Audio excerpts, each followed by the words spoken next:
cette nouvelle vidéo pour vous faire mon avis sur Central Park de Guillaume Musso, donc que j'ai en format e-book. Donc tout d'abord je tenais à m'excuser de mon absence tout simplement puisqu'en fait je passais des examens en fin d'année et j'ai été absente pendant 2 mois tout simplement puisque je n'avais plus le temps pour la lecture. Je préférais privilégier mes études et obtenir ce diplôme que je souhaitais tant et au final ce fut le cas.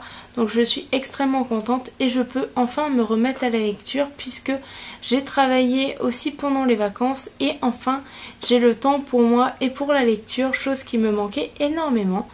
Donc je passe tout de suite à mon avis sur Central Park de Guillaume Musso. Donc passons tout d'abord à l'histoire. Donc il s'agit de l'histoire d'Alice qui est policière à Paris et qui du jour au lendemain se retrouve menottée à un inconnu sur un banc dans Central Park. Elle ne sait pas ni comment ni pourquoi elle est arrivée là.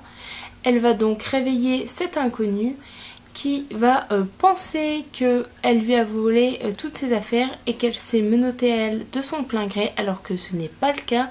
Elle ne sait pas non plus comment elle est arrivée là, ni lui. Il se prénomme Gabriel et à eux deux, ils vont essayer de découvrir comment ils sont arrivés là. Donc ils vont mener une enquête phénoménale afin de savoir pourquoi ils sont ici, pourquoi ils se sont retrouvés menottés l'un avec l'autre. Et surtout, au fur et à mesure, Alice va devoir démêler la vérité des mensonges que va lui dire un petit peu Gabriel. Donc voilà pour l'histoire, je ne vous en dirai pas plus, tout simplement puisque j'ai envie de vous laisser l'intrigue principale et de vous laisser le mystère autour de ce livre. Mais en tout cas, sachez que pour mon avis, moi je lui ai mis un 5 sur 5 tout simplement puisque j'ai adoré ce livre. J'aime beaucoup les livres de Guillaume Musso, mais pour moi celui-là c'est le meilleur de tous ses livres.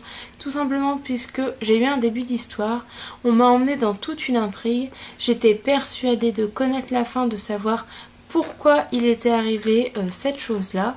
Et en fait pas du tout, je me suis fait totalement berner. Au final, à la fin du livre, vous avez un retournement de situation. La fin n'est pas du tout la fin que vous attendiez et ça m'a énormément plu. Donc autant vous dire que sincèrement, le fait que la fin ne soit pas celle à laquelle je m'attendais, ça m'a plu. Et surtout, je me suis dit, enfin un auteur qui est encore capable de me surprendre. Donc voilà pour mon avis sur demain. J'espère que cette courte revue vous aura plu. Je vous dis à très bientôt et en attendant, je vous souhaite de très belles lectures.